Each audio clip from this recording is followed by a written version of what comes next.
राजमहल छोड़कर वो शख्स जाने वाला था, जिसकी वजह से चंद्र और नंदिनी के बीच में इतना ज्यादा प्रेम जागा, जिसकी वजह से दोनों धीरे धीरे नजदीक आने लगे थे, जिनकी वजह से चंद्र ने महल से नंदिनी को निकालने के बाद भी वापस बुला लिया। जी हाँ, हम बात दादी की कर रहे हैं। लेकिन उनके जाते ही नंदिनी को भी महल छोड़कर जाना था, लेकिन ये बात मौरा जानती थी, यानी कि चंद्र की माँ, और उन्हें कतई बर्दाश्त नहीं था कि वो कैसे भी कर नंदिनी को दूर जाने दे। इसलिए उन्होंने एक प्लान बनाते हुए दादी के साथ समझौता कर लिया। दादी को सारा सच बता दिया कि जिस चंद्र और नंदिनी के बीच की मोहब्बत को देखकर वो इतना खुश हो रही हैं, जिनकी नजरों में वो एक दूसरे के लिए बेइंतहा मोहब्बत तलाश रही हैं, वो चंद्र और नंदिनी असल में एक दूसरे को प्यार ही नहीं करते।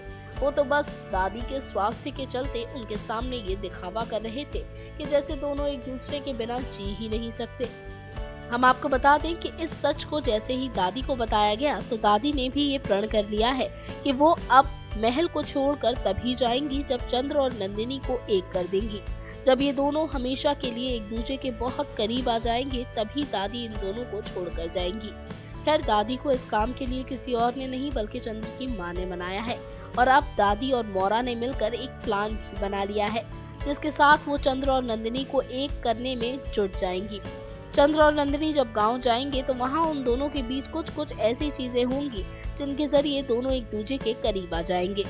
लेकिन देखना दिलचस्प होगा कि उस पूरे हालात में, उस पूरे मूवमेंट में दादी और मौरा किस तरह से ट्विस्ट डालती हैं और कैसे दोनों की दूरियों को नजदीकियों में बदलने के लिए कुछ भी कर गुजरती हैं।